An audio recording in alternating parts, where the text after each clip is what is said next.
bahwa PAI ini memang dibentuk untuk sengaja memusuhi Balawi kan. Ya. Cuma yang struktural jangan ikut-ikut. Ya. Biar kalau jadi wasit enak.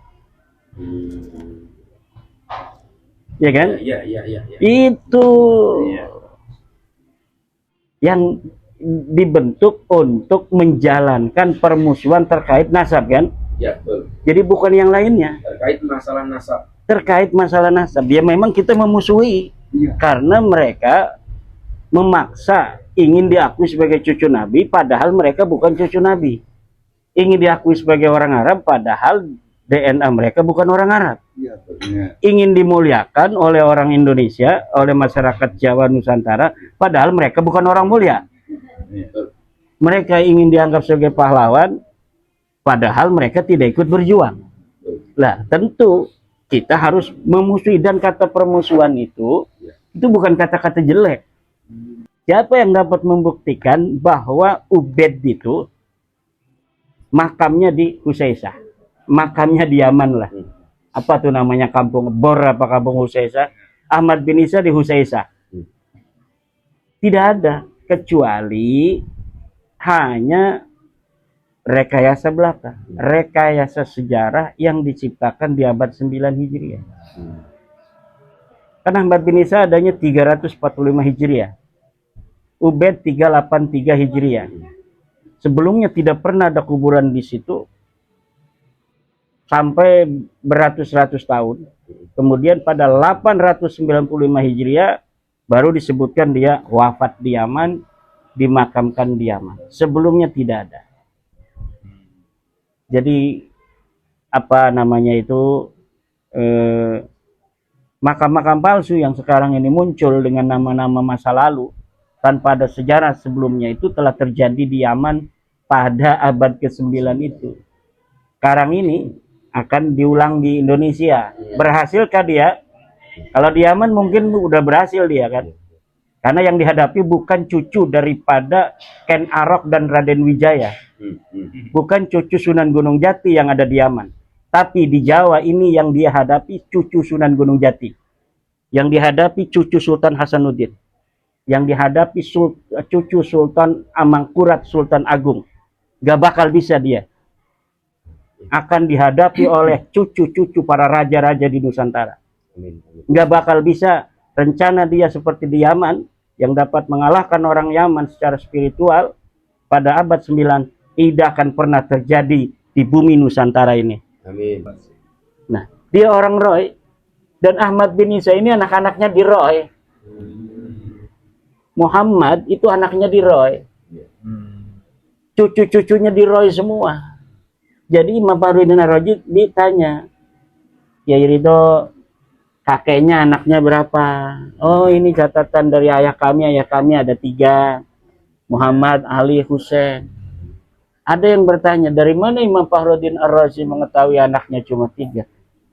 Nggak ada referensinya. Mungkin referensi gimana? Ada kitab Muntaqilatul Talibiyah pada abad ke-5 yang menyatakan anaknya Ahmad bin Isa 1 namanya Muhammad, 2 Ali.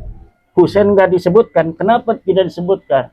Karena Husain ini anak-anaknya kawin dengan sepupu yang kemudian nasabnya ikhtilat dengan Ahmad Asy'arani. Jadi kakeknya ini namanya Ahmad bin Isa, ini namanya Ahmad Asy'arani. Menyebutkannya pada salah. Artinya udah diketahui bahwa Husain ini berketurunan, tetapi keturunannya ikhtilat. Ini sedulur nih, beda ibu. Ini ke Ahmad bin Isa garis lakinya. Ini ke Ahmad Syaroni. Ahli nasab berikutnya nggak mau nyatet. Yang begini nih nggak boleh dicatat karena di sini potensi kesalahannya besar. Nah, kalau yang ikhtilat begitu disebutkan berketurunan oleh Imam Sajarah Mubarakah itu, tapi tidak dicatat keturunannya siapa. Kenapa? Di situ ada ikhtilat. Seorang ahli nasab yang berhati-hati tidak mau mencatat keturunan yang ikhtilat. Ini sama-sama keturunan Nabi. Kawin mengawin anak cucunya. Namanya Ahmad semua. Ini Ahmad bin Isa, An-Naqib, ini Ahmad Asy'arani. Kawin mengawin. Ini garis lakinya ke Ahmad bin Isa, ini garis lakinya ke Ahmad bin Isa lagi. Misalnya, harusnya ini ke Ahmad Sahroni kan? Makanya ini ada kesalahan begini, nggak mau dicatat.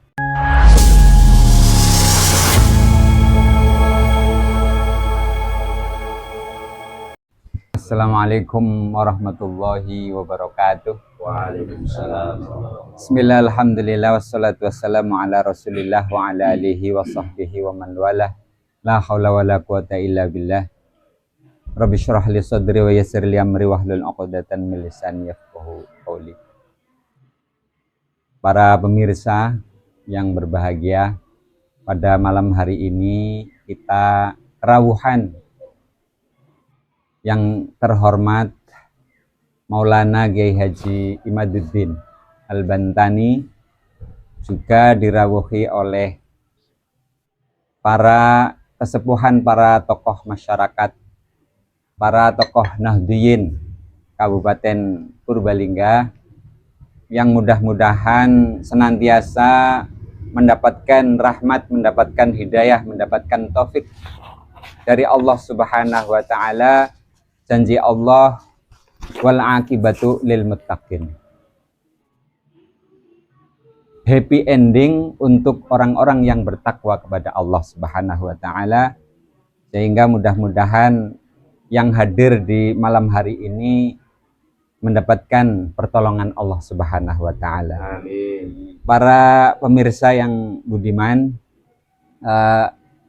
untuk memulai obrolan santai pada malam hari ini, kita akan mendengarkan dari paparan beliau, Kiai Haji Imaduddin Usman Al-Bantani, yang terbaru bahwa pada akhir-akhir ini berita-berita di media massa ini makin berkembang, sehingga kita memerlukan pencerahan baru agar keyakinan kita, agar ilmu kita senantiasa bertambah, dan agar kita makin bisa lebih mahabbah kepada baginda Nabi Agung Muhammad Sallallahu Alaihi Wasallam. Para pemirsa, akhir-akhir ini kita didengarkan dengan beberapa podcast, beberapa paparan dari berbagai media, ada YouTube, ada TikTok, ada Instagram, ada Facebook, dan media-media yang lain, yang semuanya alhamdulillah semakin mencerahkan. Buktinya yang tadinya masih sukut, masih mauquf, masih mencari selamat, alhamdulillah sekarang sudah berdiri, memilih di antara dua, memilih yang putih atau memilih yang hitam. Ketika kita memilih di tengah-tengah, berarti warnanya bisa bercampur abu-abu, sehingga tidak diinginkan dalam sikap kita. Mudah-mudahan podcast pada malam hari ini bermanfaat, dan terlebih dahulu nanti juga akan dilanjutkan dengan pertanyaan-pertanyaan yang akhirnya berkaitan dengan keilmuan, dengan semua yang bisa mencerahkan kita. Terlebih dahulu kita dimulai dengan baginda Romo Kiai Haji Imaduddin Usman Al-Bantani. Waktu dan tempat kami persilahkan. Ya, Assalamualaikum warahmatullahi wabarakatuh. Waalaikumsalam warahmatullahi wabarakatuh. Pada malam hari ini saya silaturahmi di Sekretariat PWILS Kabupaten Purbalingga. Bersama saya Kiai Ridho, ini adalah Ketua PWILS di Purbalingga. Sebelah kiri saya Kiai Sahal Al-Hafidh Al-Hamil, pengasuh pondok pesantren Aqsal Madinah. Waja'a rajulun min Aqsal Madinah. Yasa.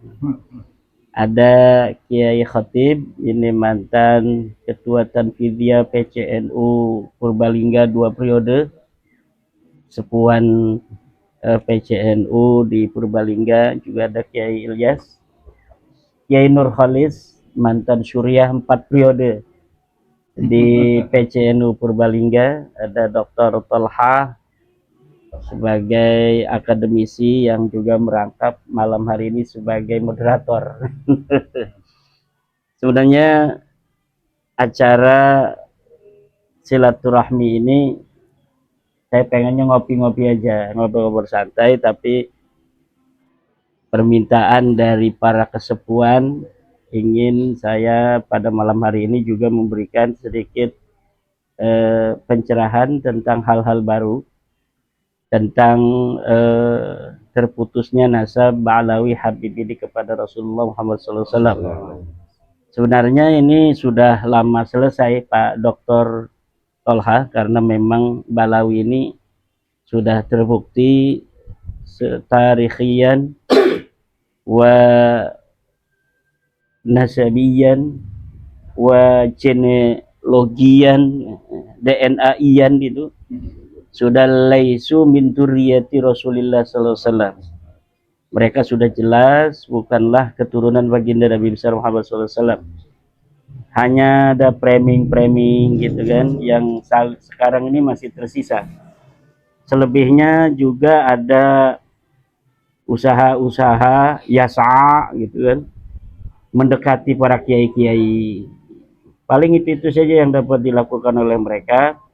Yang dulu mereka merasa hebat kepada kiai-kiai Nahdlatul Ulama, sekarang mereka merasakan betapa saktinya kiai-kiai Nahdlatul Ulama, terutama kiai-kiai yang belum menyatakan sikap bahwa mereka dengan radikal mengatakan Balawi bukan keturunan Nabi. Jadi kiai-kiai yang hatinya sudah tidak percaya kepada nasab Balawi tapi belum terdengar suaranya, ini menjadi tumpuan bagi para Habib ini untuk didekati, untuk sebagai framing-framing. Biasanya mereka datang ke kiai-kiai itu dengan sebelumnya menyiapkan anak buahnya, suruh nyoting. Ini mudah-mudahan aja kiainya cium tangan. Nanti akan di framing di YouTube, Kiai Sepuh Purbalingga tetap mencintai habaib, mencium tangan habaib. Itu begitu-begitu aja. Nah, kalau misalnya tidak mencium, itu tidak akan ditayangkan di podcast-podcast mereka, di YouTube mereka. Tapi kalau sampai mencium tangan itu kiai itu ketika disoani oleh para habaib, itu yang akan dijadikan sebagai tajuk utama di dalam media-media sosial mereka. Jadi hati-hati nih kiai-kiai kalau diparanin Habib harus tegak berdiri. Karena memang dia bukan siapa-siapa, bukan turunan Nabi, bukan turunan bangsawan, bukan turunan raja, bukan ulama. Alasan apa kita menghormatinya? Dada. Datang bukan bawa duit, bagi-bagi duit kan. Kalau bagi-bagi duit sih kita hormati karena bagi duitnya kan. Ya. Ayo orang yang lam yashkurin nas lam yashkurillah. Kalau mereka bagi duit ya kita hormati karena bagi duitnya. Ini enggak kan. Jadi hati-hati jangan sampai menunjukkan bahwa kita menghormati mereka. Karena menghormati itu bagi mereka adalah tunduk dan patuh. Budak. Beda kalau kita dengan Kiai Jawa. Kalau dengan Kiai Jawa, kita menghormati itu adalah min alamati tawadhu. Ciri-ciri tawadhu. Dan Kiai itu pun akan tambah menghormati kita yang menghormati dia. Tapi bagi Ba'alawi, tawadhu itu adalah kerendahan. Dan itu melegitimasi pengakuan mereka sebagai keturunan Nabi. Dan ini yang harus dihindari bagi para kiai-kiai ya di mana saja berada, untuk apabila bersalaman dengan para habaib ini jangan sampai menunjukkan ketakdiman, kehormatan. Kalau Habib jasanya apa? Enggak ada jasanya. penyebar agama Islam bukan. Kan untuk menghormati itu kita harus ada alasan. Orang kaya bagi-bagi duit bukan. Turunan Nabi bukan. Turunan penyebar agama Islam bukan. Pejuang bukan. Apa alasan kita menghormati dia? Tidak ada. Paling bawa-bawa nama ulama, bohong-bohong atas nama ulama zaman dahulu kala yang terkenal, seperti Ibnu Hajar. Ibnu Hajar itu sering dikutip namanya untuk mempengaruhi publik, padahal Ibnu Hajar tidak pernah berkata apa-apa. Seperti ada Habib dari Tanggul atau Tulungagung, itu saya lupa, di Facebook, bahwa Ibnu Hajar berpendapat secara pribadi bahwa 70 kiai ulama itu kalah pangkatnya dengan satu sayyid. Ini sayyid yang asli ya. Padahal Ibnu Hajar tidak pernah berpendapat seperti itu. Siapa yang berani dari Ba'lawi, dari kibin-kibinnya Balawi, yang dapat membawakan kitabnya Ibnu Hajar yang mengatakan bahwa satu sayyid itu lebih utama daripada 70 ulama? Tidak ada. Illal khidba wa zur minhum an Sayyidina Ibnu Hajar. Kedustaan yang di atas namakan Ibnu Hajar, wa Ibnu Hajar bari'un minhu. Ibnu Hajar tidak pernah mengatakan itu, bahwa satu sayyid yang asli nih, apalagi yang palsu kayak Abaib ini, yang asli satu sayyid itu lebih mulia dari 70 kiai, 70 ulama. Tidak ada.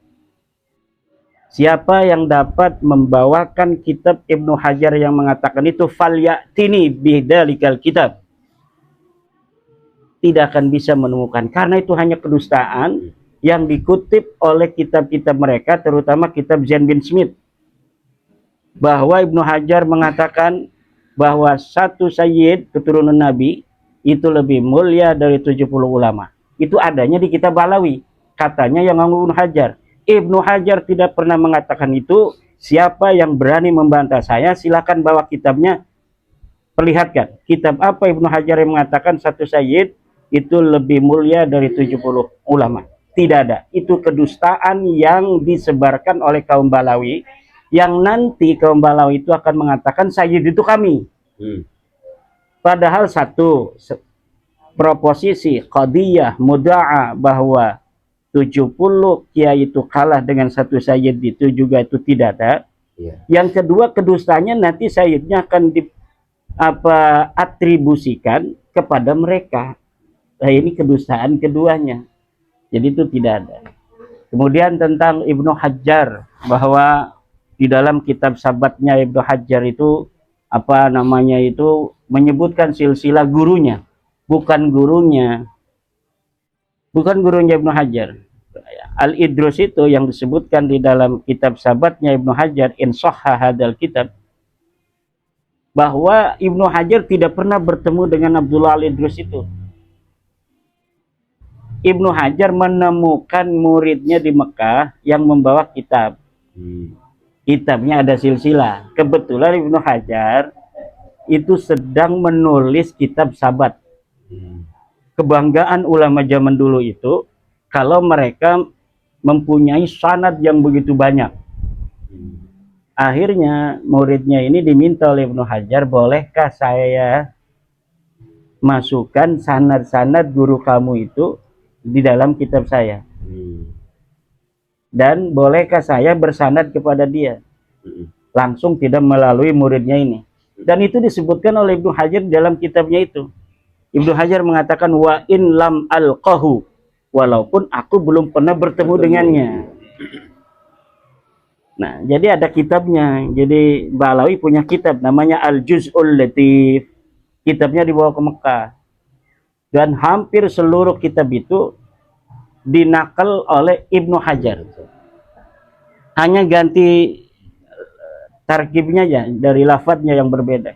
Tapi maknanya, misalnya ini Abdullah Al-Idrus mendapatkan libasul hirqah, lubsul hirqah dari anu, semuanya disebutkan oleh Ibnu Hajar.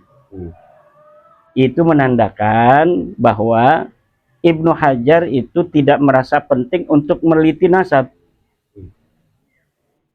Karena yang sedang dipentingkan oleh Ibnu Hajar ketika itu adalah mengumpulkan sanad-sanad.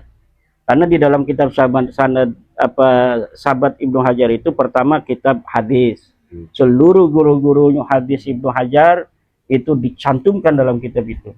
Kemudian kitab fikih, kitab usul fikih, kitab yang lain-lain seluruh gurunya, termasuk masalah lubsul hirqah. Lubsul hirqah itu thariqah. Nah, jadi Balawi itu memang dari dulu kitab-kitab yang ditulis itu hanya mengenai tasawuf begitu tuh, tasawuf yang nggak ada sanadnya. Karena sebenarnya sanadnya itu putus. Jadi sanad Balawi kepada Faqih Muqaddam misalnya putus. Kenapa Faqih Muqaddamnya nggak ada kok? Siapa yang dapat membuktikan Faqih Muqaddam itu ada dengan sebuah dalil, dengan sebuah masdar awaliyun? Masdarun awaliyun, bukti primer, tidak ada. Ratusan tahun setelah orang yang dianggap bernama Faqih Muqaddam itu ada, 653, baru ditulis tahun 895 Hijriah. Tanpa ada referensi sebelumnya. Coba 653 Faqih Muqaddam itu apa? Katanya ditulisnya. Apa benar wafatnya tahun itu? Ya enggak, itu hanya nulis-nulis saja. Kayak LBY Pekalongan nulis bahwa Muhammad Qadi bin Yahya itu adalah buyutnya, makamnya di Girilaya yang ada di Imogiri, Yogyakarta. Padahal itu bukan makamnya, itu makam daripada paman saya yang namanya Sultan Girilaya. Sultan Girilaya dijadikan menantu oleh Sultan Amangkurat. Meninggal di sana di Jogja, dimakamkan di Girilaya. Sekarang datang itu Al-Hashimi segala macam, ormasnya LBY itu, katanya itu adalah makamnya Qadi bin Yahya, kakeknya katanya LBY. Lah itu bohong. Nggak ada orang dalam dunia ini namanya Qadi bin Yahya. Buktikan LBY kalau dia punya data bahwa buyutnya itu pernah hidup di alam dunia. Tidak bakal ada. Itu hanya nama-nama yang ditulis begitu aja. Dia tidak tahu siapa leluhurnya. Kemudian dia ingin jadi Balawi. Tulis dia sampai nyambung Balawi dengan nama-nama yang fiktif-fiktif itu. Dan itu terjadi di masa lalu juga. Apa yang terjadi di masa lalu itu terjadi di masa kini, Pak Dokter. Makam palsu misal. Siapa yang dapat membuktikan bahwa Ubaid itu makamnya di Husaisah, makamnya di Yaman lah. Apa tuh namanya kampung Bor, apa kampung Husaisah? Ahmad bin Isa di Husaisah. Tidak ada, kecuali hanya rekayasa belaka, rekayasa sejarah yang diciptakan di abad 9 Hijriah. Karena Ahmad bin Isa adanya 345 Hijriah. Ubaid 383 Hijriah. Sebelumnya tidak pernah ada kuburan di situ sampai beratus-ratus tahun. Kemudian pada 895 Hijriah baru disebutkan dia wafat di Yaman, dimakamkan di Yaman. Sebelumnya tidak ada. Jadi apa namanya itu makam-makam palsu yang sekarang ini muncul dengan nama-nama masa lalu tanpa ada sejarah sebelumnya itu telah terjadi di Yaman pada abad ke-9 itu. Sekarang ini akan diulang di Indonesia. Berhasilkah dia? Kalau di Yaman mungkin udah berhasil dia kan. Karena yang dihadapi bukan cucu daripada Ken Arok dan Raden Wijaya. Bukan cucu Sunan Gunung Jati yang ada di Yaman. Tapi di Jawa ini yang dia hadapi cucu Sunan Gunung Jati. Yang dihadapi cucu Sultan Hasanuddin. Yang dihadapi cucu Sultan Amangkurat, Sultan Agung. Gak bakal bisa dia. Akan dihadapi oleh cucu-cucu para raja-raja di Nusantara. Gak bakal bisa rencana dia seperti di Yaman, yang dapat mengalahkan orang Yaman secara spiritual pada abad 9, tidak akan pernah terjadi di bumi Nusantara ini. Amin. Dan ini sudah nampak. Allah membuka tirai itu. Allah telah membuka tirai ainal mafar, mana mereka akan mencari tempat berlari. Tidak ada kecuali sebuah kesadaran bahwa mereka bukan cucu Nabi. Minta maaf pada orang-orang Indonesia yang pernah disakiti dengan pengakuan itu, yang pernah dizalimi dengan pengakuan itu. Dan kepada kibin-kibinnya juga harus taubatan nasuha, bahwa selama ini mereka mempercayai orang yang salah. Cucu-cucu Nabi yang asli di Saudi itu biasa-biasa saja. Cucu Nabi yang asli dari marga Al-Jammaz, Al-Abadilah, Al-Amir. Al-Amir yang asli, bukan kayak Ibrahim bin Mansur. Kalau Ibrahim bin Mansur ini orang yang memalsukan nasab, yang mendukung Ba'alawi itu. Dia orang Yaman, datang ke Mekah mengaku marga Al-Amir, keturunan raja-raja di Saudi, dari keturunan Rasulullah. Dan itu tidak terbukti. Dan haplogrupnya R. Balawi G, dia R. Turunan Nabi ya harus J1. Kalau yang lurus kepada Rasulullah. R itu Purbalingga. Kalau tapi R itu kalah dengan A. Betul? Ya kan A dulu. A, B, C, D. A itu Banten. Nah, ada yang haplogrup G, ada yang plat G. Ini udah kuadrat G-nya itu. Mana G? Nah. Oke, menarik sekali dari perbincangan ini. Insya Allah untuk perjalanan podcast malam hari ini ada beberapa pertanyaan yang akan disampaikan oleh kesepuhan-kesepuhan kita sebagai wakil, yang mana mereka sangat ditunggu-tunggu oleh para santri-santrinya, oleh para masyarakat yang memang menunggu-nunggu dari pencerahan ini. Yang pertama, Romo Kiai Haji Khatib, waktu dan tempat, monggo. Assalamualaikum warahmatullahi wabarakatuh. Saya merasa bangga, merasa bahagia pada malam hari ini bertemu dengan pembaharu Jadid. Ada sama. Ya, insya Allah memang kasih kenyataan. Kalau dulu memang kami pernah mendapat kepercayaan di PJNU Kabupaten Purbalingga. Sekarang ya tetap di NU, tetap bersama masyarakat Nahdien, bersama masyarakat Purbalingga dan masyarakat Indonesia. Tadi yang sudah dipaparkan oleh Maulana itu sangat indah bagi kami. Indah secara rasional, indah secara perasaan, indah secara kasunyatan ke depan. Hanya persoalannya dari saat ini, masyarakat kita itu sudah terlalu lama. Ini saya berbicara atas nama masyarakat.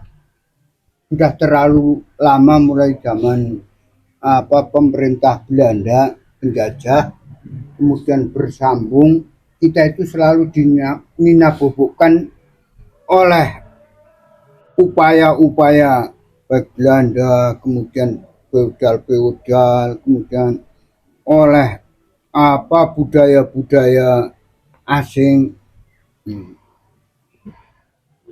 Kalau kita berbicara secara ilmiah itu memang harus, tetapi bagi masyarakat Nahdien Kabupaten Purbalingga tidak semuanya makan garamnya keilmuan, tidak semuanya.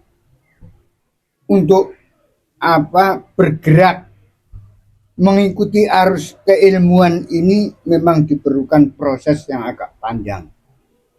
Kalau tidak ada kiat-kiat untuk memutus mata rantai, kalau bahasa saya mata rantai masyarakat yang sudah terlanjur menjadi inlander, sudah menjadi masyarakat yang terstempel sebagai masyarakat ketiplak bahasa kita. Masyarakat masyarakat kelas yang sulit lah, sudah sangat bangga. Jangankan bangga bersama Maulana ini, kita itu masyarakat umumnya ibaratnya kalau istri saya dikersakakan, diminta oleh orang yang dikagumi, bukan malah jengkel, malah selamatan, malah bangga.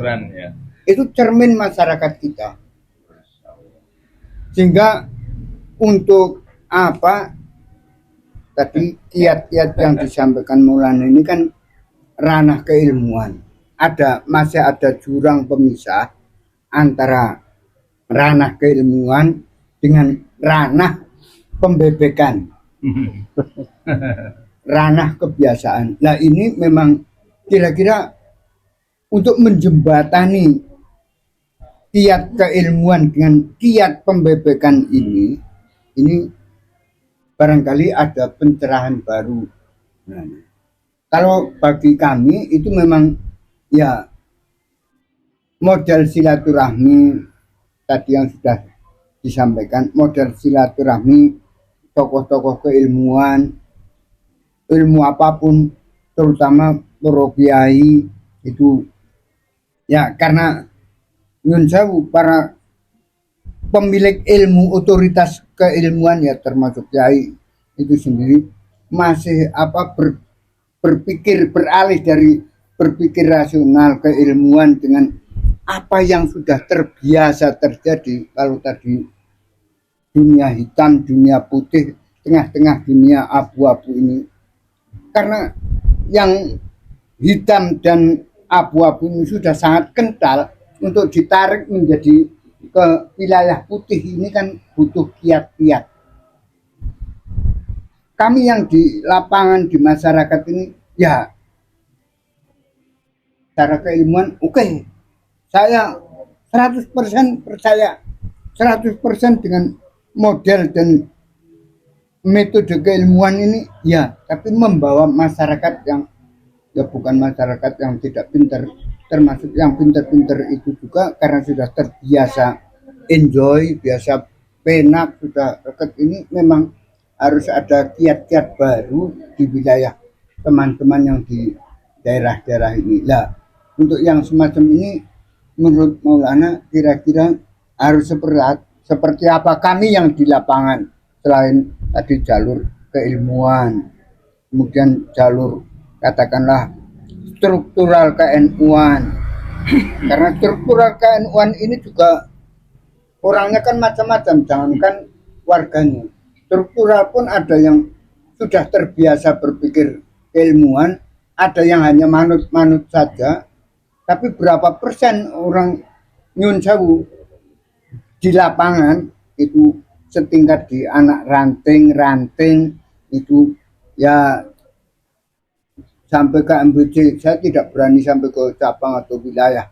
Tapi kalau yang anak ranting itu untuk membawa cara berpikir, cara memahami sesuatu dengan cara keilmuan ini kan bergantung kiainya, bergantung pada pimpinannya. Nah, gap antara pemimpin, gap antara kiai dengan masyarakat saat ini sedang dikalahkan oleh sosmed yang di masyarakat ini karena buzzer-buzzernya itu agak ramai berimbang, ini kan menjadi acuh tak acuh. Pada prinsipnya oke. Yang disampaikan Maulana ini oke, siap. Itu bagi yang menggunakan ranah keilmuan. Yang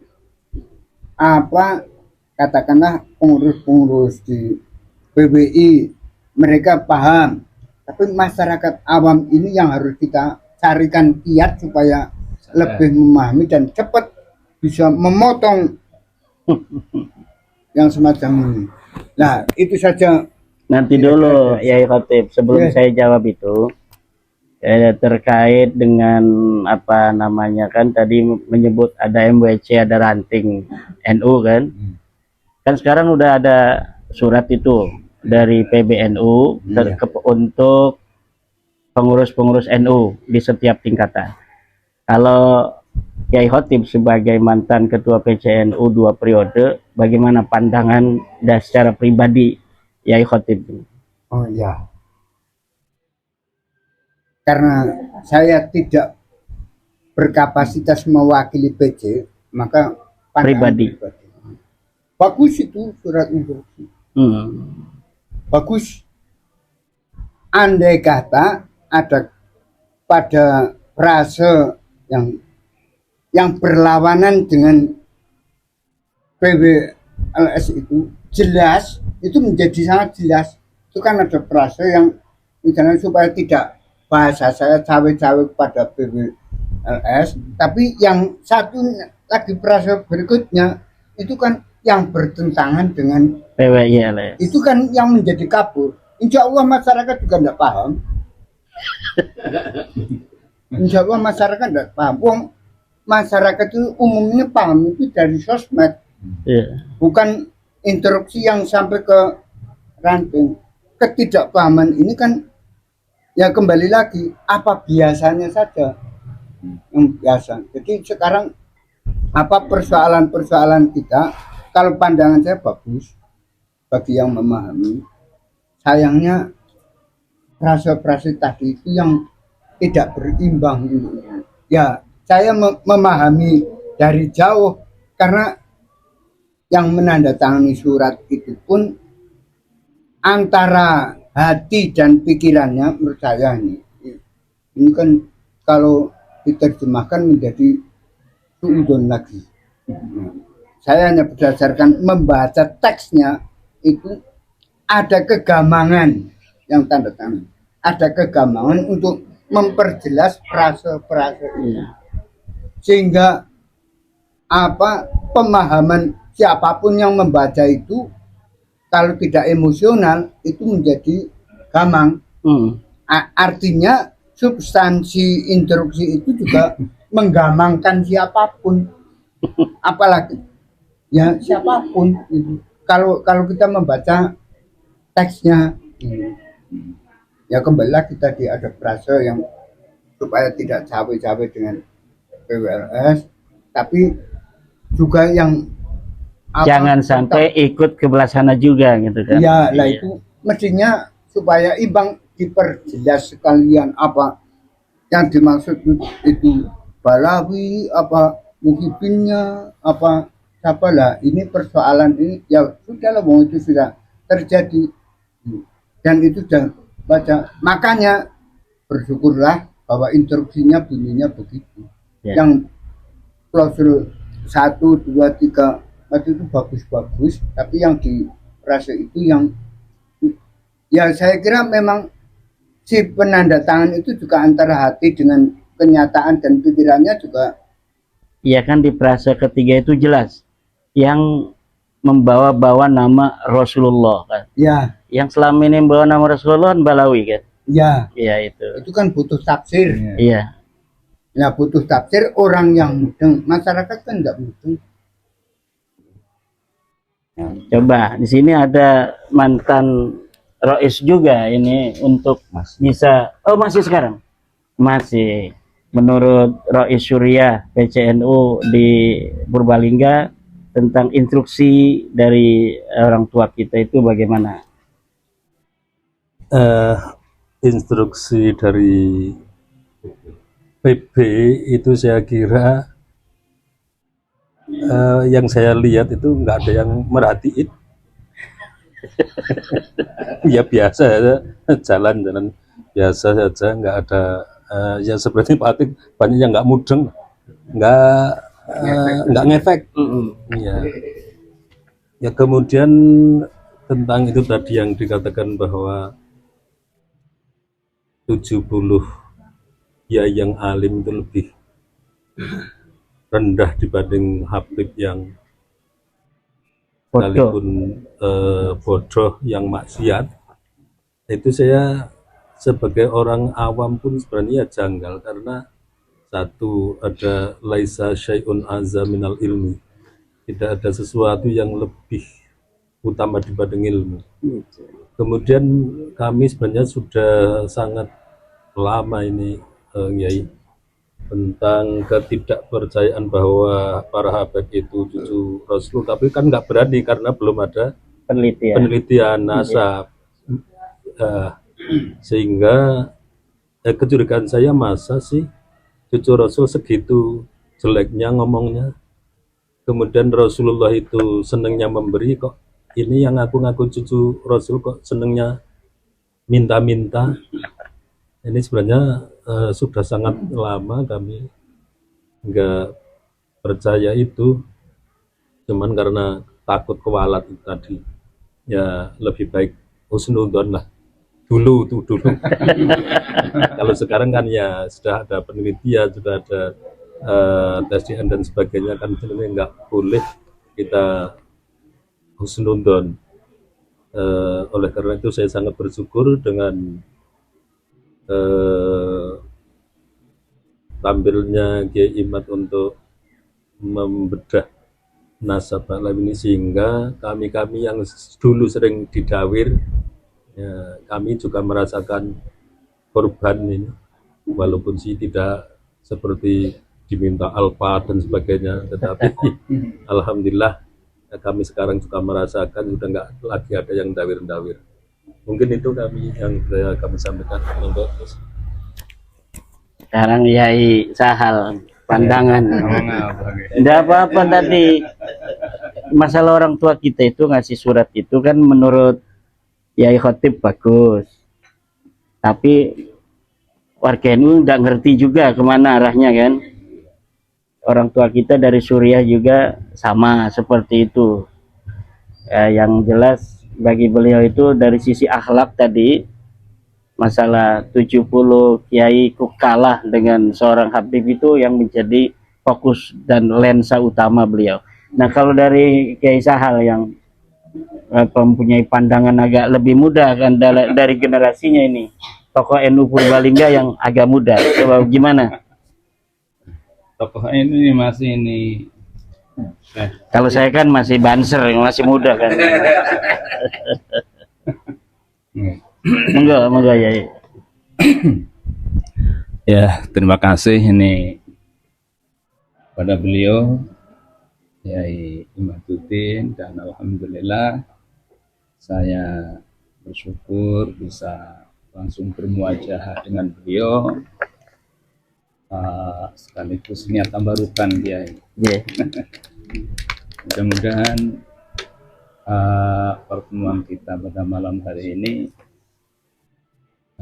menjadikan keberkahan bagi kita semua. Amin. Menanggapi instruksi dari PPNU, bukan PWNU, PPNU. Iya. PPNU, seperti yang kemarin saya sampaikan kepada Kiai Ridho. Ya, ada dua sisi. Ya. Pertama, kita mandang dari secara positif saja. Jadi ibarat seorang ibu yang menegur anaknya yang nilai rapotnya merah. Nah, si anak ini mendengarkan omelan sang ibu. Tapi kalau dia benar-benar mendengarkan, dia akan menemukan cinta di sana. Jadi kepedulian ibu, cinta seorang ibu pada anak muncul dalam bentuk omelan. Tapi kita kan nggak punya rapot merah ya. Ya, mungkin Pak Kiai Khatib pandangannya seperti kami belum punya rapot merah ini PPLSI ya. Iya, PPLS. Dan juga kadang-kadang mungkin menasehati kita dalam bentuk dengan argumentasi yang berbanding terbalik. Biasanya seorang itu kalau disudutkan langsung tumbuh semangat untuk membuktikan bahwa saya tidak seperti itu.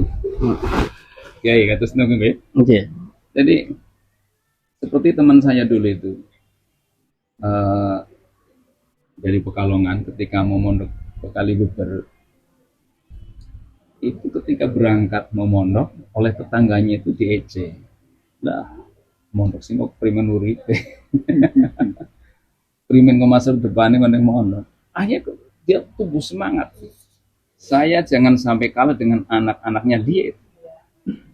Akhirnya ketika masih di pondok dia langsung belajar bisnis. Itu. Pekalongan itu kan produksi batik itu. Iya. Jadi mulai belajar jualan batik dititipkan ke toko-toko yang ada. Nah, akhirnya itu dilalah itu ya. Ini anak-anaknya tetangga yang tadi ini menghina ini justru menjadi karyawannya itu si santri ini. Luar biasa. Karena itu tadi loh. Lah, barangkali mungkin agar orang tua kita di sana, agar PWI ini benar-benar bersungguh-sungguh menebar rahmat, menciptakan kedamaian, dan menjadi pembawa kebaikan bagi sesama. Mungkin langsung dengan bahasa yang istilahnya itu mafhum mukhalafah. Sehingga ya yang muncul ya, bahasa yang muncul ini memang sulit dipahami. Kemudian memahami dari sudut pandang yang berbeda. Memang benar-benar mereka itu bagaimana itu Usri itu kemarin. Benar-benar mereka itu menganggap kita memang seperti yang beliau katakan. Artinya menuduh kita seperti yang tadi Pak Khotib. Iya mungkin. Nah, ini yang disayangkan. Bukan menebar permusuhan, dibentuk untuk permusuhan tentang Balawi ini. Jadi bukan kepada permusuhan yang lainnya. Coba lafadznya itu bisa ada yang nyari coba. Dibentuk untuk permusuhan tentang itu, tentang nasab itu. Jadi seakan-akan terus aja lo musuhin tuh. Begitu. Kalau tafsiran, salah satu perspektif tafsiran itu, kamu memang harus memusuhi begitu. Terus saja musuhi. Nah, kita dari PBNU yang penting yang punya struktur di PB jangan ikut. Jangan ikut PWI, jangan ikut yang lainnya. Jadi biar tarung berdua aja gitu. Kita nonton begitu. Bisa begitu enggak tuh? Coba lafadznya itu. Bukan untuk menebar permusuhan, tapi dibentuk untuk permusuhan ya. Rasanya begitu tuh. Coba Kang Mas. Mungkin bisa ini Kiai. Seperti yubayyinullah lakum an tadillu Allah tadillu. Bisa. Itu bisa.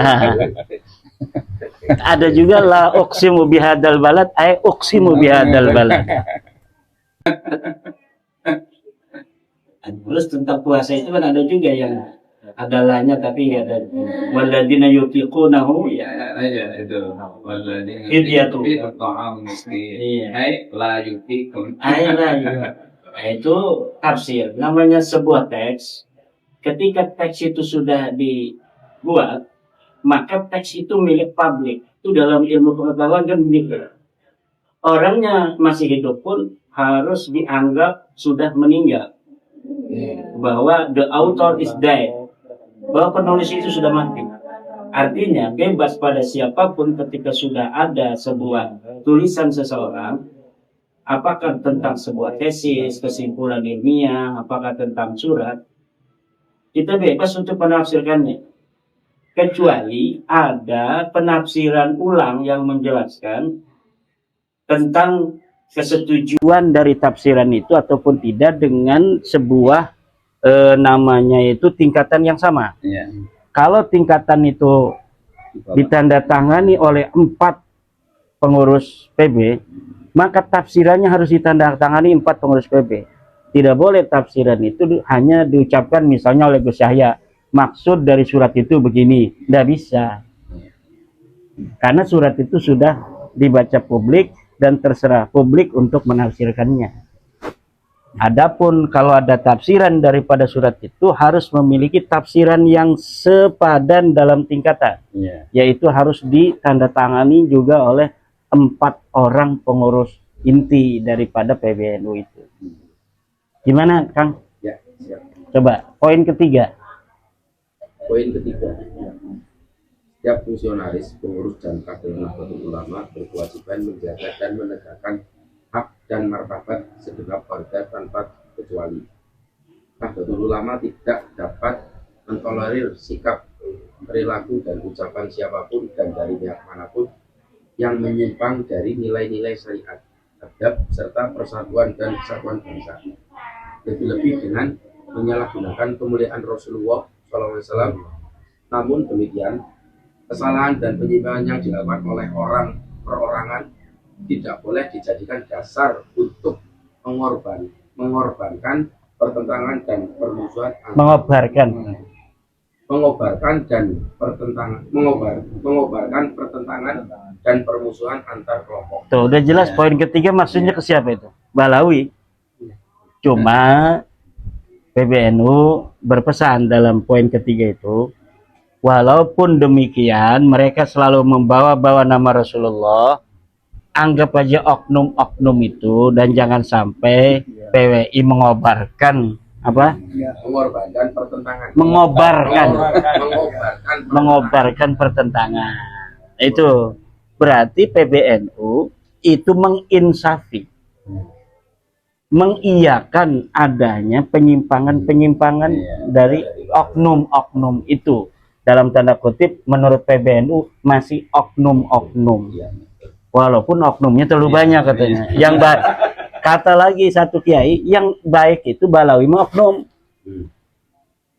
Jadi yang baik itu adalah oknum kalau Balawi itu. Nah itu poin ketiga. Poin keempat.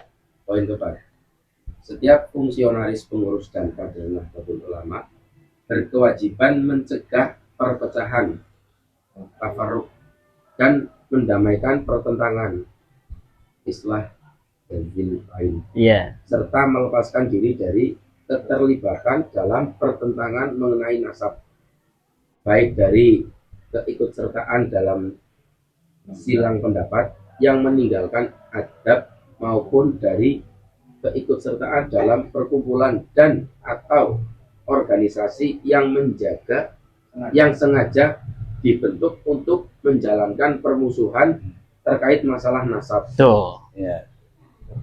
Seperti perjuangan Wali Songo Indonesia, Laskar Saifullah. Seakan-akan itu beliau menyetujui bahwa PWI ini memang dibentuk untuk sengaja memusuhi Balawi kan? Cuma yang struktural jangan ikut-ikut. Biar kalau jadi wasit enak. Ya kan? Itu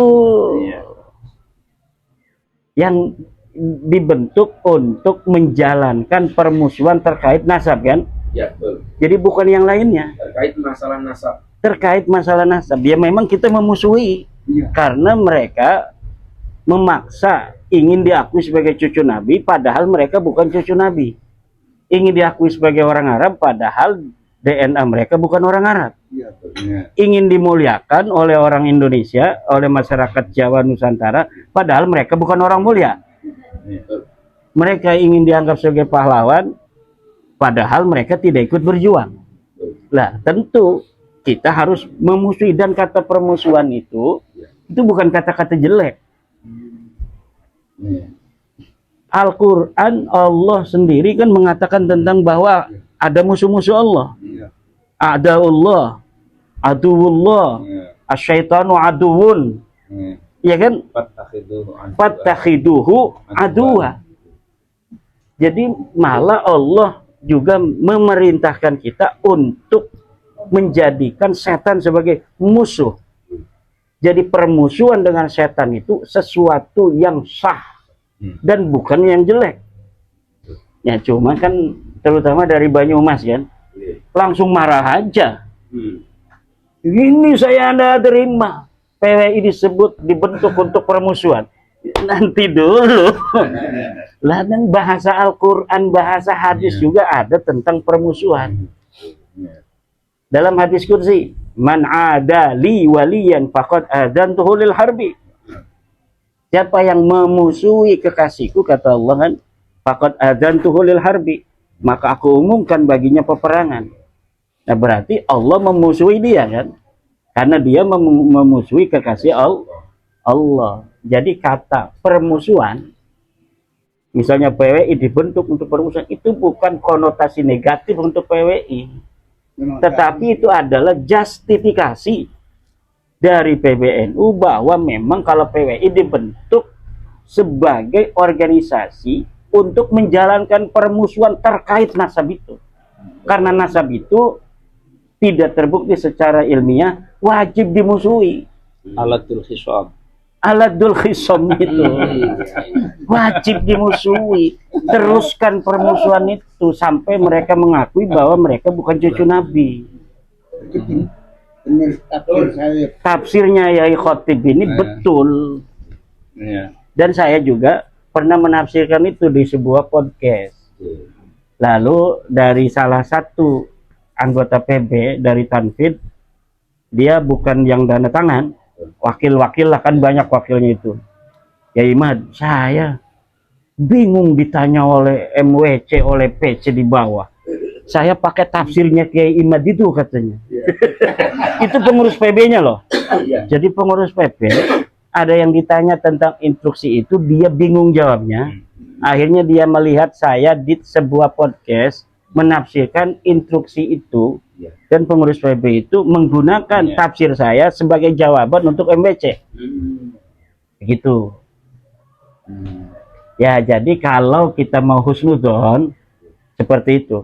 Tapi kan kita tidak tahu latar belakang, tujuan, ma fi qalbi, ma fi qulubihim, apa sebenarnya itu motivasinya untuk membuat itu. Tetapi dalam teori ilmiah itu memang sebuah kata-kata itu milik publik, boleh ditafsiri sebagaimana adanya teks itu. The author is dead. Penulis itu sudah dianggap mati. Itu ini, maaf ya, ini ya, mohon maaf, bertentangan dengan al-zahir tadullu alal batin. Qad badatil baghdha min afwahihim wa ma tukhfi suduruhum akbar. Kadang begitu. Iya. Tapi kadang-kadang yaqulu nabi afwahihim ma laysa fi qulubihim. Bisa juga. Makanya kita hanya pakai zahir kan. Nah, kalau apa sesuatu yang zahirnya lafadznya begitu, nggak perlu ditakwil. Udah zahirnya begitu kok. Kecuali apa ada susulan penjelasan surat instruksi, silakan aja. Nah, yang saya khawatirkan begini sebenarnya. Hari ini kecil-kecilan banyak yang sudah menjalankan survei. Jadi warga NU itu mayoritas mendukung PWILS. Yang saya takutkan, karena saya ini adalah Nahdliyin yang sejak lahir, gitu. Apabila justru surat instruksi semacam itu menimbulkan relaan akar rumput Nahdliyin ini, sehingga kemudian karena mereka sudah putus asa, mereka mencintai Nahdlatul Ulama tetapi merasa tidak diperhatikan oleh yang hari ini mengemban sebagai pengurus, kemudian ada pemberontakan di dalam dirinya secara psikologi, akhirnya kemudian imbasnya kepada Nahdlatul Ulama sendiri. Kalau hanya kepada pengurus, itu kan pengurus itu muakkad, terbatas waktunya. Mungkin 2026 Desember itu pengurus sekarang ini nggak ada yang terpilih lagi, ya kan? Tapi Nahdlatul Ulama sebagai rumah besar kaum Nahdliyin ini tetap harus diselamatkan, harus tetap dijaga. Jadi NU itu ya selawase. Kalau pengurus kan sak perlu nih, ya kan? Karena pengurus itu akan senantiasa diganti terus. Ini sudah dibuktikan ini. Betul. Nah, saya yang paling khawatirnya itu sebenarnya. Nanti adakan perlawanan, oke, saya milih PWI aja. Oke, dan Kiai Abbas mengebel saya itu kesedihannya hanya untuk Nahdlatul Ulama. Kalau hari ini kita menjaga jarak dengan NU, oke, kita organisasi, NU organisasi. Bagaimana kalau nanti warga NU memilih PWI semua? Ya, beliau kan cucu daripada Mbah Abbas, murid Mbah Hashim, itu dari ibunya, dari bapaknya Benda Kerep. Bapaknya itu Ki Fuad Hashim, itu Kiai Benda Kerep. Kakeknya itu adalah orang yang diminta Mbah Hashim, Mbah Soleh itu, sebagai pendiri Pondok Pesantren Tebu Ireng bersama Mbah Hashim. Kakeknya Gus Abbas ini, dari bapaknya Ki Fuad Hashim, nanti itu cucunya Ki Soleh. Ki Soleh ini adalah yang diminta oleh Mbah Hashim untuk duduk di Pondok Pesantren bersama Mbah Hashim ketika Mbah Hashim baru membentuk Pondok Pesantren di Tebu Ireng itu. Itu ditulis oleh Pak Khairul Anam dalam sejarah NU itu tahun 80, itu udah ditulis. Kemudian bapaknya ini Rais Surya, wakil Rais Am dari kepengurusan dengan Kiai Ma'ruf Amin segala macam itu. Sebelum sebelum Kiai Miftahul Ahyar tuh kan ada Kiai Ma'ruf ya. Sebelum Kiai Ma'ruf itu ya sebelum meninggal aja, Kiai Fuad Hashim sebelum meninggal itu Rais Surya. Dan tentu Gus Abbas sangat mempunyai kepedulian terhadap Nahdlatul Ulama sebagai organisasi itu. Jadi beliau berpesan, kita tidak boleh PWI itu kemudian menanggapinya secara emosional. Karena masyarakat NU di bawah emosional, sedang emosional. Nah, nanti akan terjadi deadlock dalam pikiran warga Nahdliyin. Oke, kalau begini kita pilih PWI. Nah, ini yang ditakutkan Gus Abbas. Lah, kalau misalnya ajaran Mbah Hashim Asy'ari,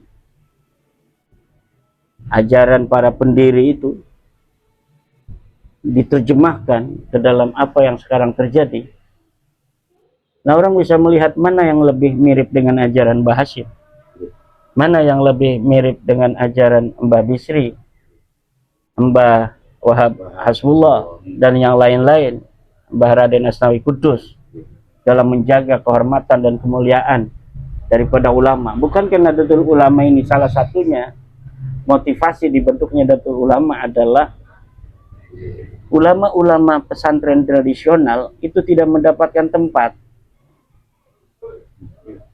Tidak mendapatkan tempat, cenderung di nomor 5, di nomor 6 kan, dalam pergolakan keulamaan pada masa itu, karena ulama modernis itu sudah pada datang itu dari luar negeri, sehingga kemudian daya tawar ulama-ulama pesantren tradisional itu jadi tidak tidak marketable lah di tengah masyarakat.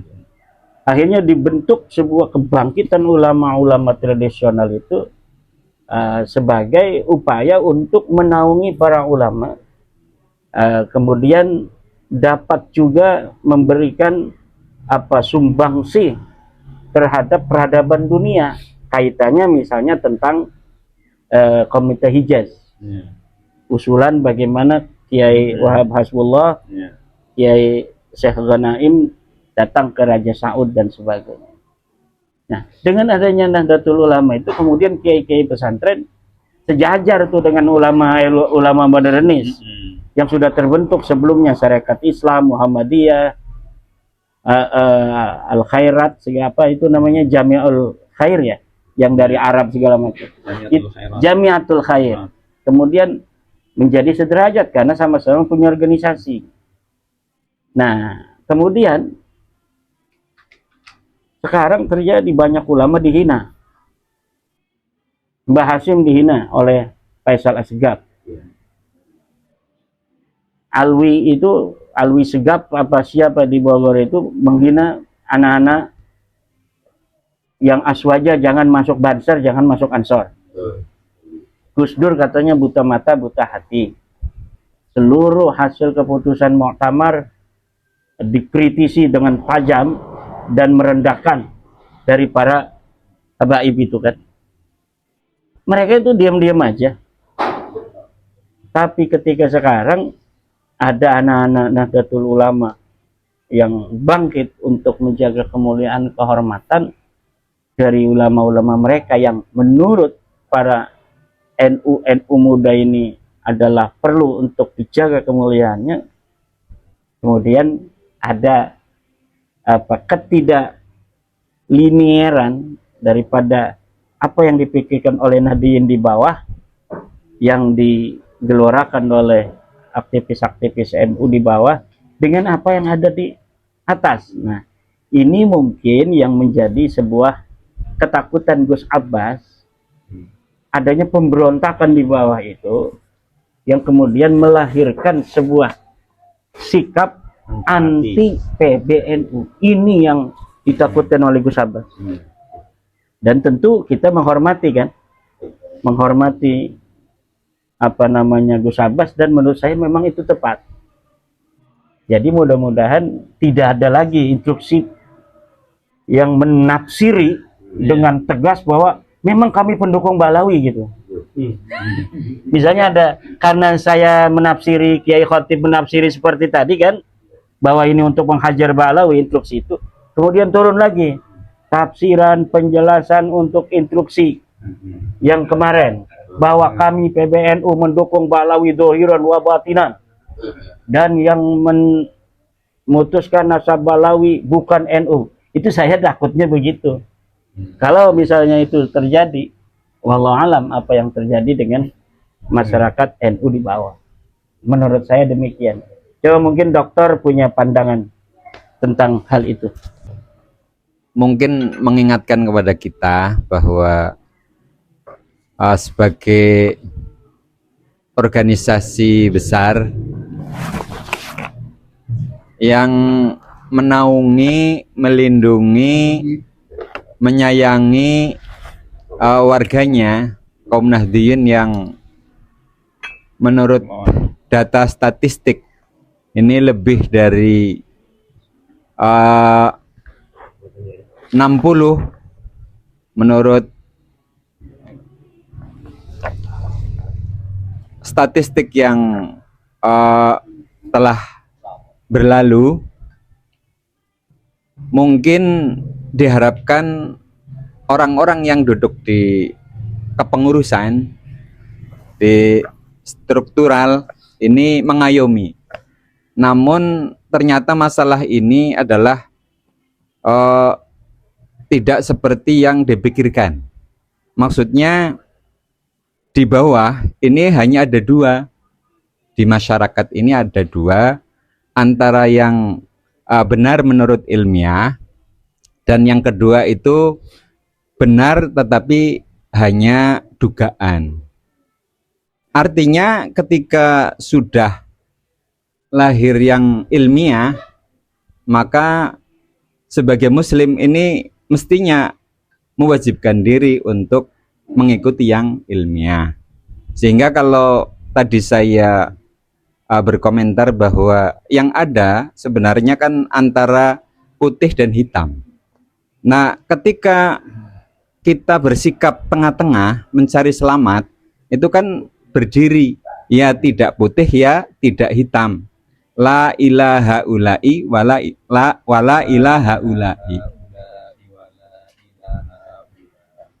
Mudzabdzabina baina dzalik.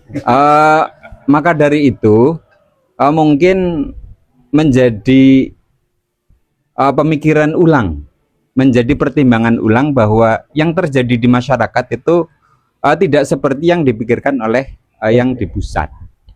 Jadi yang di masyarakat ini minta, sebenarnya kan minta ini ketegasan gitu.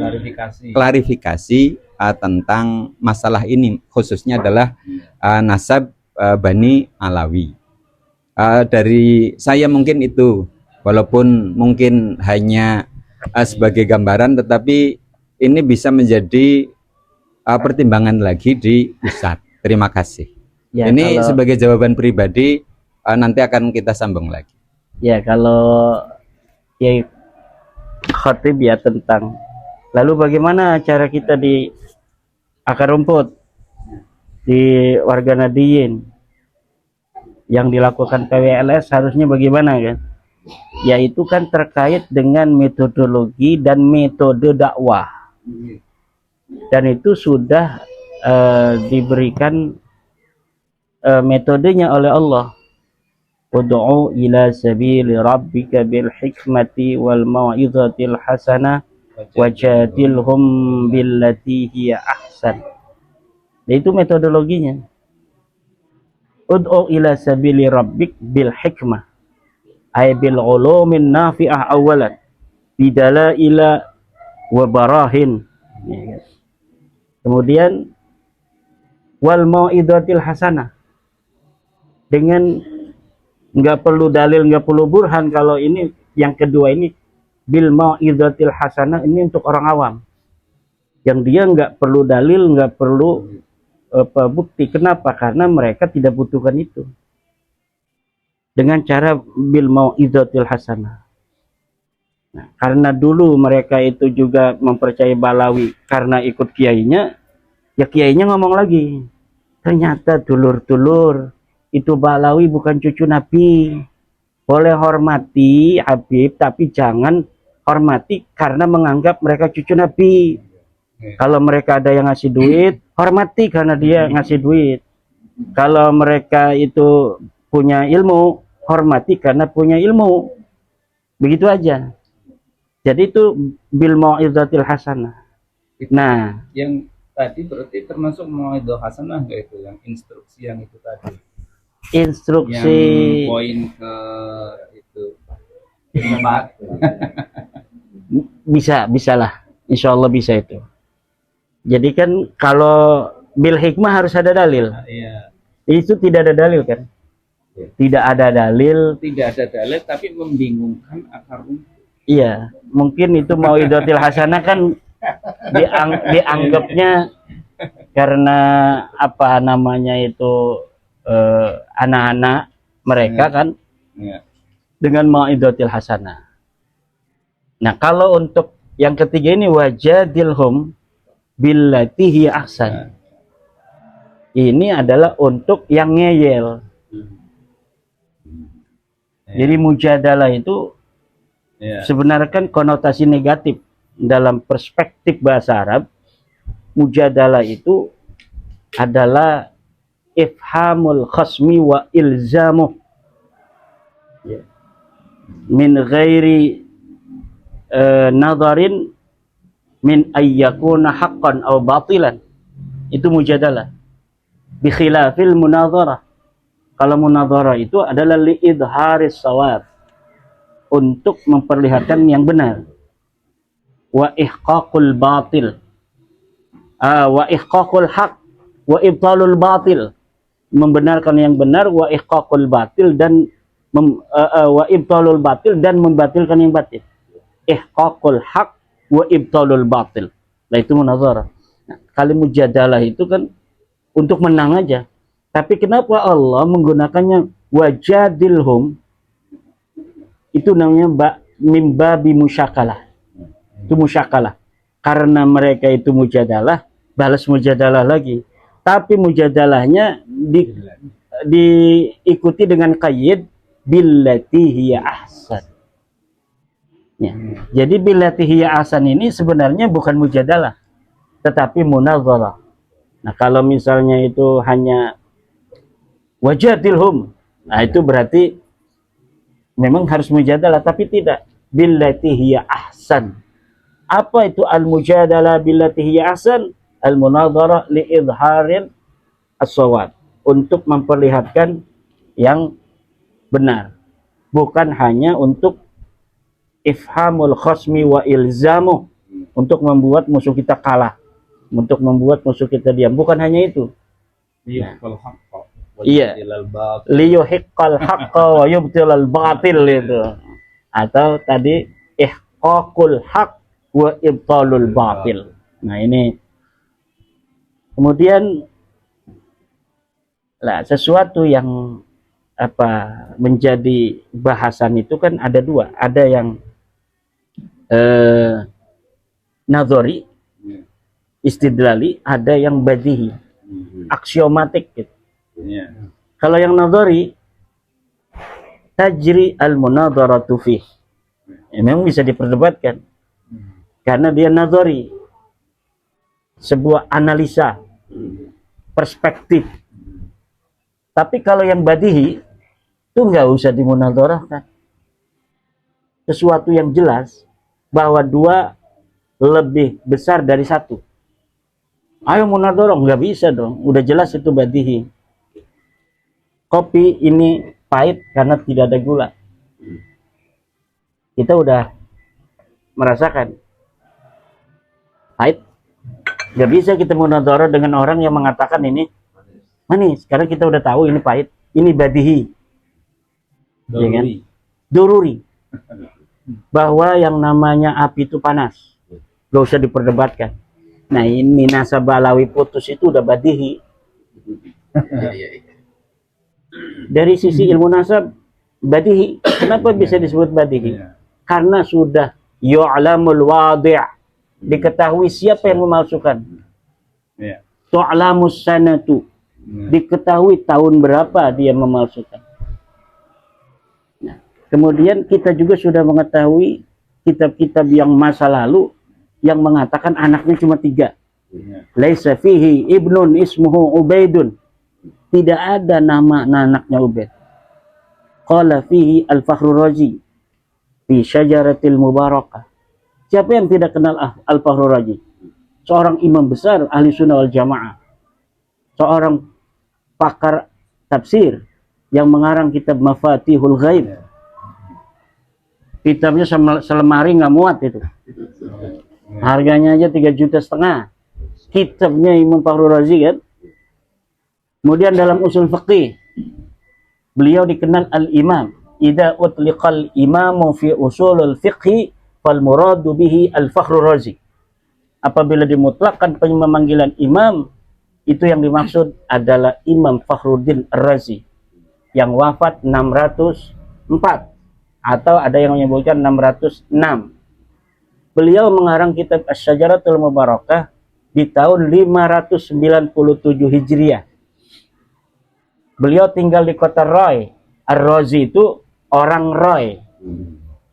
Ar-Razi, cuma orang-orang ahli Roy kalau menisbatkan tidak menggunakan Ar-Rayyi tetapi Ar-Razi. Nah, dia orang Roy, dan Ahmad bin Isa ini anak-anaknya di Roy. Muhammad itu anaknya di Roy. Cucu-cucunya di Roy semua. Jadi Imam Fakhruddin Ar-Razi ditanya, Kiai Ridho, kakeknya anaknya berapa? Oh, ini catatan dari ayah kami ada 3. Muhammad, Ali, Husain. Ada yang bertanya, dari mana Imam Fakhruddin Ar-Razi mengetahui anaknya cuma 3? Nggak ada referensinya. Mungkin dari referensi gimana? Ada kitab Muntaqilatul Talibiyah pada abad ke-5 yang menyatakan anaknya Ahmad bin Isa 1 namanya Muhammad, 2 Ali. Husain nggak disebutkan. Kenapa tidak disebutkan?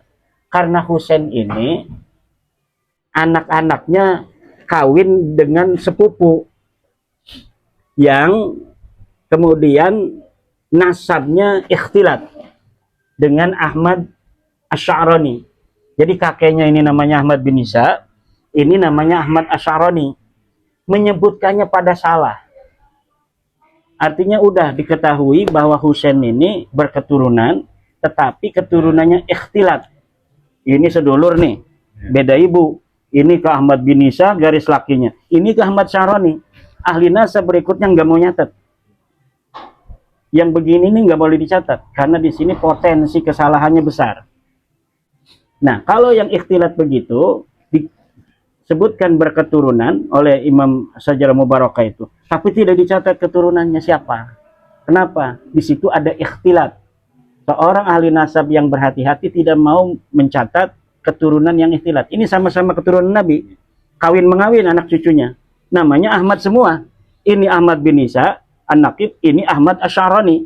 Kawin mengawin. Ini garis lakinya ke Ahmad bin Isa, ini garis lakinya ke Ahmad bin Isa lagi. Misalnya, harusnya ini ke Ahmad Asy'arani kan? Makanya ini ada kesalahan begini, nggak mau dicatat. Nah, itulah Muntaqilatul Talibiyah hanya mencatat 2. Tapi Imam Fakhruddin Ar-Razi, walau tidak mencatat nama keturunan daripada Husain, Muhammad dan Ali aja yang dicatat keturunannya, siapa-siapa, dia tetap menyebutkan dengan jumlatun ismiyatun tadullu alal hasri. Fa'aqibuhu min salasati baninin Muhammadun wa Aliyun wa Husainun. Bahwa keturunannya Ahmad bin Isa 3. Dari 3 anak saja. 1 Muhammad, 2 Ali, 3 Husain. Nah, Muhammad disebutkan keturunannya, Ali juga ada, tapi Husain enggak. Kenapa? Disebutkan di situ oleh Imam Fakhruddin Ar-Razi. Keturunan Husain ini ikhtilat. Tidak bisa dicatat. Kenapa? Kalau ikhtilat begitu, pencatatannya salah, seorang ahli nasab yang bertanggung jawab tidak mau mencatat itu. Nah, jadi Ahmad bin Isa beranak 3 ini sudah konklusif itu sejak abad ke-6 Hijriyah. Jika tiba-tiba di abad 9 kemudian terjadi penambahan Ubaid, ini adalah mardudun la yuqbalu. Itu secara ahli ilmu nasab. Itu aksiomatik cara menghancurkan sesuatu yang tidak masuk di dalam pembahasan lagi seperti ini. Nggak bisa dibahas. Orang sudah ada pagar di sini kok dia masuk dari sini.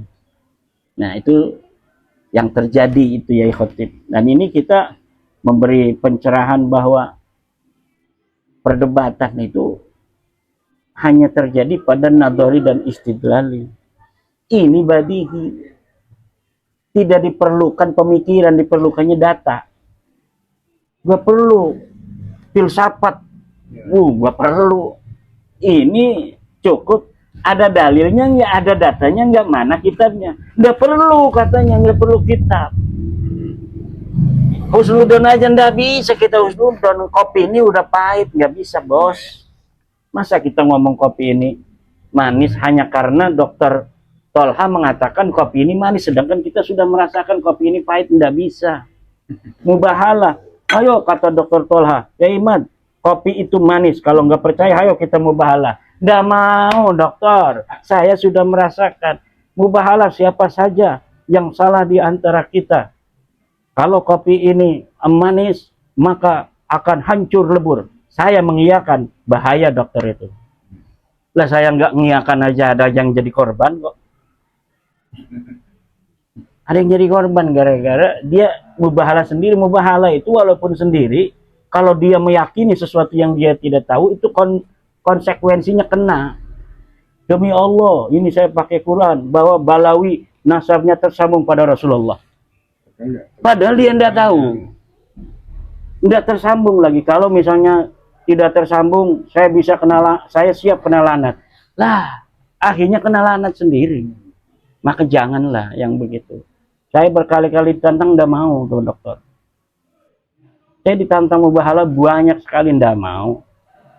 Bukannya takut. Kasihan dong, saya udah tahu kok. Ini kopi ini pahit. Gimana dia ngajak mubahalah bahwa kopi ini manis kata dia. Lah, saya mengiyakan. Bahaya. Dolim saya pada mereka ini.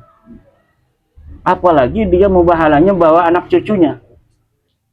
Lah, anak cucu yang bahkan belum ada itu akan terkena daripada azab. Itu kita harus hindari membawa anak cucu dalam emosi yang kita miliki. Saya itu punya pengalaman tentang itu. Jadi dulu buyut saya, itu buyut Muhammad namanya. Nah, buyut Muhammad ini ya pernah bersumpah dengan sepupunya. Nah, kan ada buyut Utsman itu punya menantu buyut Muhammad tuh. Makanya sebagian keluarga saya pakainya Bani Muhammad, sebagian lagi Bani Utsman. Saya ikutnya ke Bani Utsman. Ini saingan ini. Bani Muhammad saingan dengan Bani Utsman, sama-sama menantu dan ini, tapi anak cucunya kan beda-beda. Apa umumun wa khususun, apa mutlakun kan. Setiap Bani Muhammad berarti Bani Utsman kan, tapi tidak setiap Bani Utsman itu Bani Muhammad. Ya.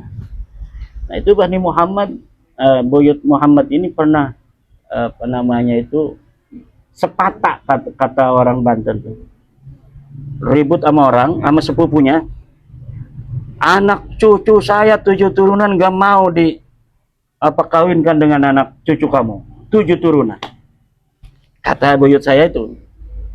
Tiba-tiba baru 3 generasi, 4 generasi ada yang cinta sama cinta kan. Lah itu nggak jadi. Nah, ada lagi cinta sama nggak jadi. Saya masih di pondok. Pas saya udah di rumah, ada lagi yang cinta sama cinta nih dengan sepupuan ini. Nggak jadi juga. Hampir, nyaris nggak jadi. Ibunya datang ke saya. Imat, bagaimana tuh kalau begitu? Kan dulu buyut kita sepatak, bersumpah tidak boleh menikah dengan keturunan dia itu. Ini gimana nih saling cinta mencintai gitu kan. Kata saya tidak ada urusan itu dengan buyut kita waktu itu ngomong. Kawinin. Tanggung jawab kata saya, tapi punya syarat. Apa syaratnya? Nyembelih kambing gitu saya. Masa ya kan? Kita harus menghormati juga kan omongan leluhur kita itu. Tetapi dengan fidyah. Udah potong kambing aja. Akhirnya motong kambing. Terus kambingnya buat siapa? Buat saya kata saya. Dengan santri-santri kan. Akhirnya kawinlah 2 orang dari keturunan sepupu yang berseteru itu di masa lalu, dan alhamdulillah barokah sampai sekarang. Anaknya bagus-bagus, rezekinya jadi bos dia, enggak kan? Nah itu, jadi kita harus hati-hati, jangan suka membawa-bawa anak keturunan kita dalam emosi kita.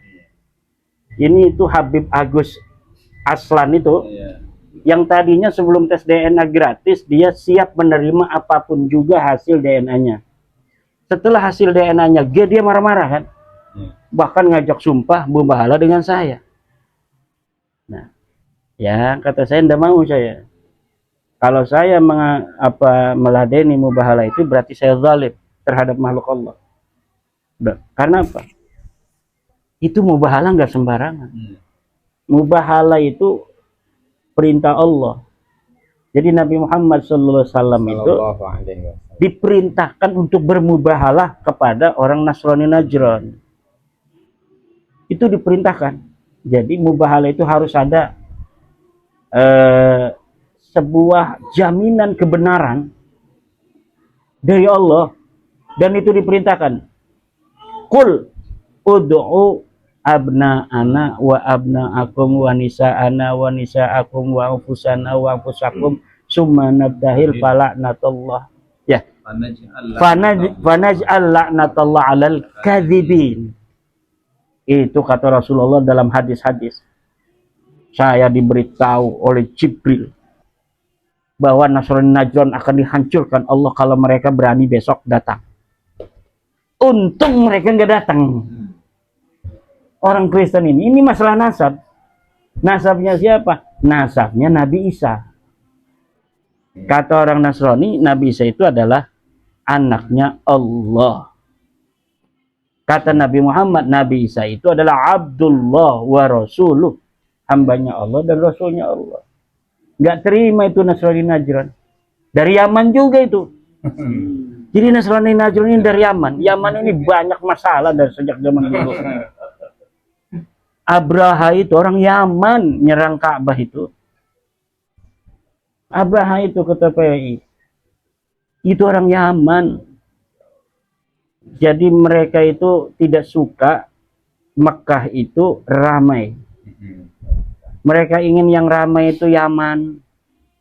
Akhirnya mereka membuat Ka'bah palsu. Jadi yang palsu-palsu tuh banyak di Yaman tuh. Bukan hanya nasab. Jangan-jangan turunannya ini Abraha ini.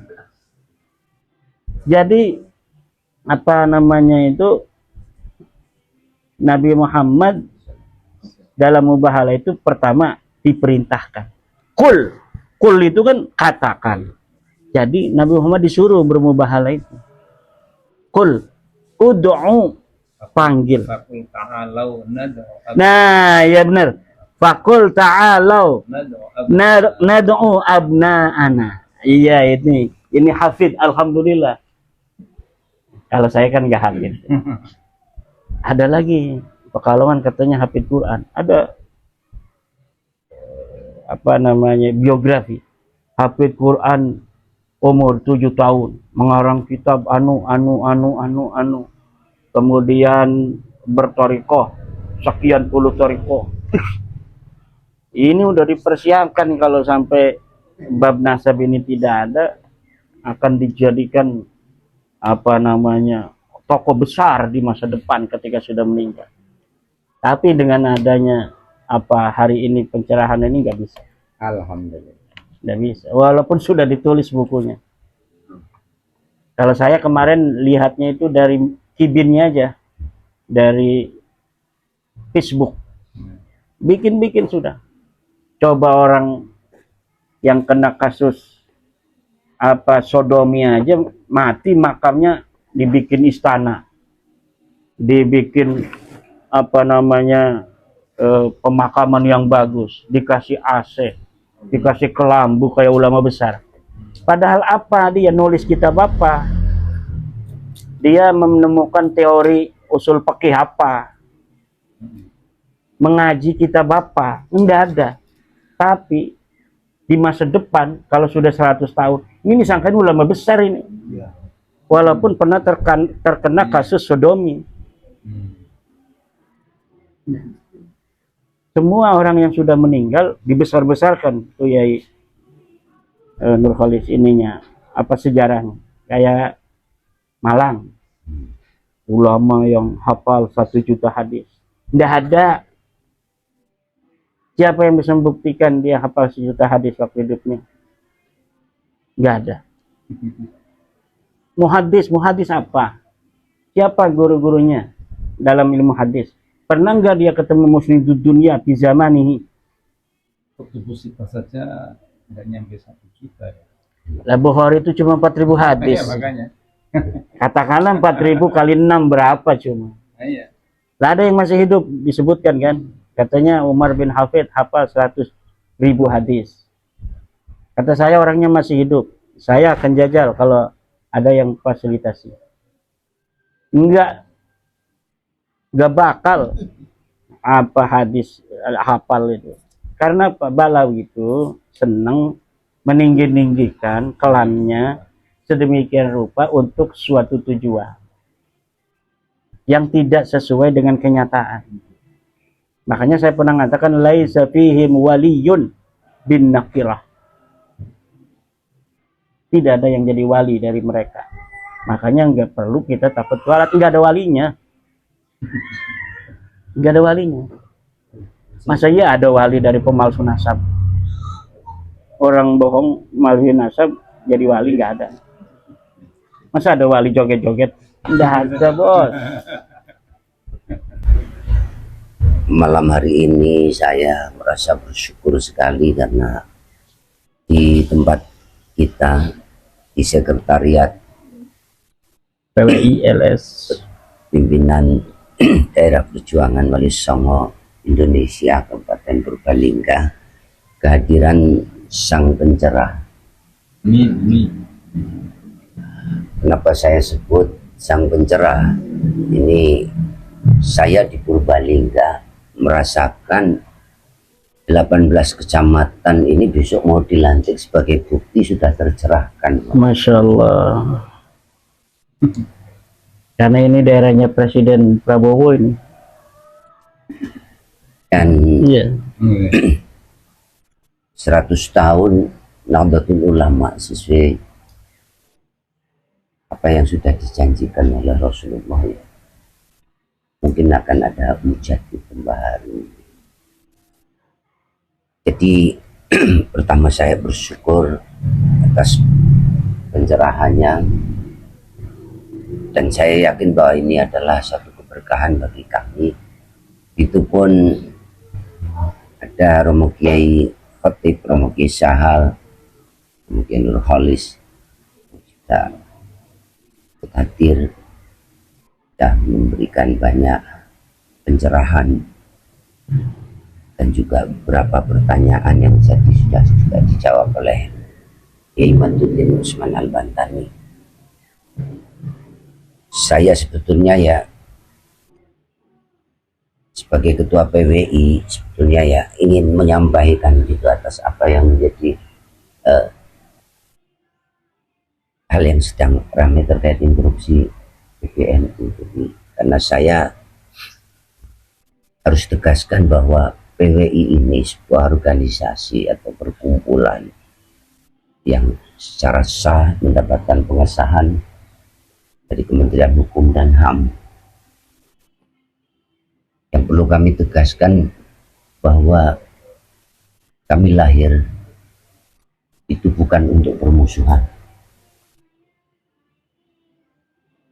tetapi justru ketika ada pencerahan yang dibawa oleh Haji Maduddin Usman Al-Bantani, kemudian ada reaksi seperti halnya dulu ketika Rasulullah memberikan pencerahan tentang teologi, tentang banyak hal, tentu akan ada reaksi.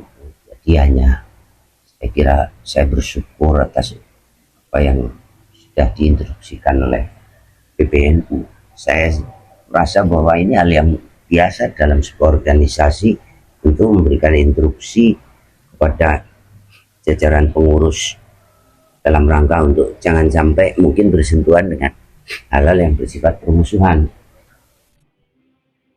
Jadi ormas besar tentunya mengambil sikap seperti itu menurut saya bijak.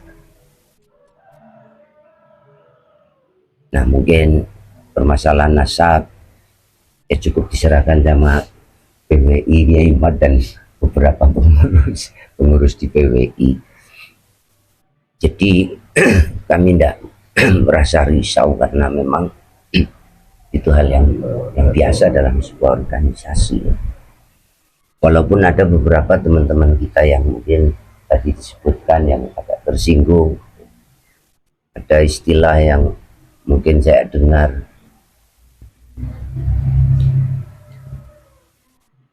kita NU selawase tapi PBNU sak berlune gitu, dan banyak hal-hal yang mungkin disampaikan tadi. Tapi perlu kami tegaskan bahwa kami lahir sebagai anak biologis dan anak ideologis Nahdlatul Ulama, sehingga saya mengharap semuanya tetap harus bisa menahan diri, harus bisa tadi ada yang sudah disampaikan itu bil hikmah wa mau'izatil hasanah, tapi sebagian mungkin buat jadi ya itulah sebuah keberagaman yang sebuah keniscayaan sunatullah gitu. Ya, kalau kami menghimbau kepada teman-teman tetap, karena kita anak biologis, anak ideologis Nahdlatul Ulama, sehingga ya jangan sampai anak ini kemudian dianggap kok mboten tokoh romo sebetulnya. Kita tetap harus menjaga. Kiranya itu yang mungkin bisa kami sampaikan. Mudah-mudahan pertemuan ini mendapat ridho dari Allah Subhanahu wa Ta'ala. Terima kasih kepada Imaduddin Usman Al-Bantani yang berkenan hadir di Sekretariat Pembinaan Daerah Musyawarah Wali Songo Indonesia Kabupaten Purbalingga. Mudah-mudahan menjadi sebuah keberkahan bagi semua pengurus PWI di Kabupaten Purbalingga. Saya ingin mengulang sedikit tentang mubahalah ya. Jadi kepada Hibin yang masih belum menerima kesimpulan ilmiah bahwa Balawi ini bukan turun Nabi, jangan bermubahalah. Artinya seperti tadi yang difirmankan Allah, qul ta'alau nad'u abna'ana wa abna'akum wa nisa'ana wa nisa'akum wa anfusana wa anfusakum summa nabtahil fanaj'al la'natallahi 'alal kadhibin. Itu ini berbahaya. Kita tidak mau bahwa al-mad'u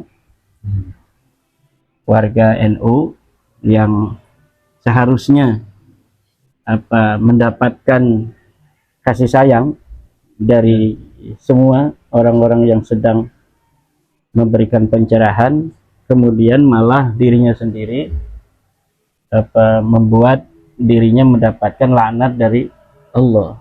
Walaupun kita tidak menerima mubahalah itu, tetapi konsekuensinya kalau kalimatnya itu ada konsekuensi seperti demi Allah saya meyakini nasab ini. Nah ini kan kalau tidak terbukti maka saya dapat laknat, naudzubillah, itu dia bersumpah sendiri berarti. Maka jangan sampai hal-hal ini diteruskan. Artinya kalau memang masih belum mau menerima ya gak usah mubahalah, gak usah menantang-nantang, karena itu konsekuensinya dengan Allah. Walaupun kita semua ini tidak menerimanya.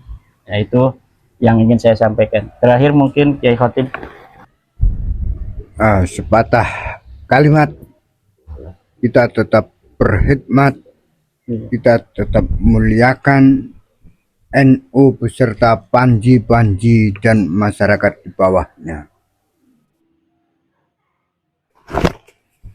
Sejalan dengan apa yang disampaikan oleh Kiai Imad,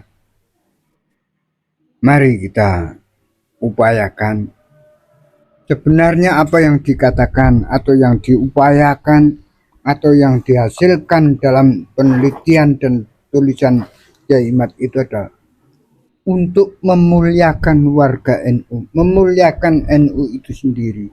Karena itu tidak ada kata pertentangan, tidak ada kata untuk kita tinggalkan. Ayo kita bersama-sama sampai paham dan kita ambil keputusan kembali pada kemuliaan NU melalui cita-cita Kiai Imad. Terima kasih. Terima kasih atas pencerahan malam hari ini. Mudah-mudahan kita bertambah wawasan lagi, bertambah yakinnya lagi, dan niatkan ini sebagai wasyawirhum fil amri. Kita mendiskusikan sesuatu agar titik terang ini makin jelas. Ketika ada diskusi, memperdalam ilmu, kita makin yakin, maka itulah yang dikehendaki ilmu. Tetapi ketika kita membahas sesuatu, termasuk membahas nasab kok makin tidak jelas, maka tinggalkanlah. Rasulullah Shallallahu Alaihi Wasallam bersabda, "Da' ma yuribuka ila ma la yuribuka." Tinggalkan semua yang meragukanmu kepada sesuatu yang tidak meragukanmu. Mudah-mudahan kita senantiasa dibimbing oleh Allah, dan mudah-mudahan ini menjadi pencerahan dan kita diperlukan untuk bersikap. Silahkan untuk setuju dan silahkan untuk yang tidak setuju. Tetapi ketika kita sudah menemukan yang hak, maka mudah-mudahan kita mengikuti yang hak. Dan ketika kita memandang bahwa itu adalah batil, maka tinggalkanlah yang batil itu.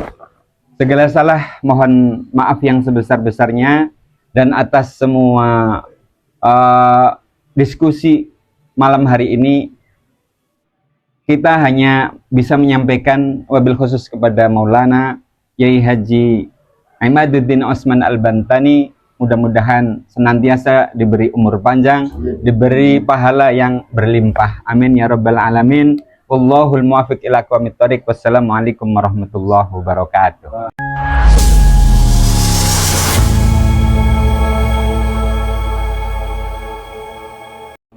Itulah tadi diskusi bersama Kiai Haji Imaduddin Usman Al-Bantani yang membahas tentang Bismillah, alhamdulillah, wassalatu wassalamu ala rasulillah wa ala alihi wa sahbihi wa man wala. La haula wa la quwata illa billah. Perihal Rabbi syrah li sadri wa yassir li amri tentang wahlul 'uqdatam min lisani PWILS dari BPNI. Bagaimana menurut pendapat teman-teman semua? Para Silakan nanti di pemirsa kolom komentar. Terima yang kasih. berbahagia, Al-Fatih. pada malam hari ini kita rawuhan